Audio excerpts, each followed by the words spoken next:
Hey, y'all. Have you ever gone through something in life that just shook you to your core? Like pulled the rug out from under you, maybe even broke you? I know I have. But not in a long time. And lately I've been through things that were harder, that could have done that, and they didn't. They were still hard. But they didn't shake me. They didn't break me. They didn't knock me off my feet. They brought me to my knees in a good way. So how do we do that? How do we root ourselves so well in good soil? How do we plant our roots so deep that even in the biggest storm, we stay standing? This video is dedicated to Dory Johnson. She's the inspiration for it, because I have another video about identity and how when we root ourselves, our identity, in the wrong things, we are vulnerable. We're not strong. And so this is to answer that question of what should our identity be rooted in, and how do we do that?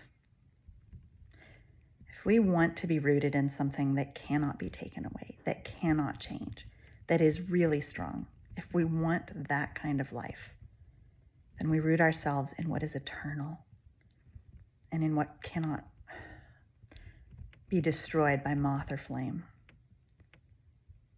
Our identity is to be a child of God. We have a life that is clearly on a path to heaven. Like if somebody looks at my calendar, or if they look at my day, or if they look in my home, and if they could look in my heart, it should reflect that at least somewhat, that I'm striving for heaven, that's where I'm going, that's where the car is headed. And that our mission in this life is to love the Lord with all our heart and all our strength and all our mind and all our soul, and to love our neighbor. How do we love our neighbor? We love our neighbor as we love ourselves. So we love ourselves well, because the better we love ourselves, the better we're able to love our neighbor. So I think the first step is just to ask, like sit down in stillness and quiet and just say, Lord, am I rooted in that? Is that what my identity looks like? And I bet you will find that there are places where it is. Like it is for me in some ways.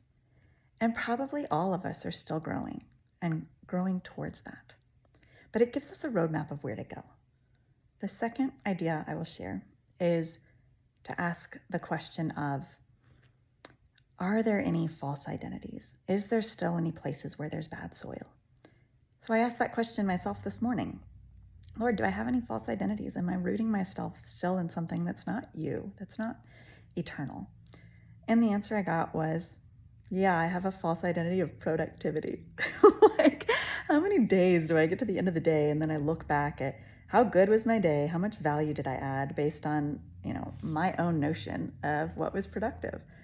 And the negative way that plays out in my life is that sometimes when I'm wanting to feel valuable, I will start to just flutter around doing one thing and the next, things that I think are productive.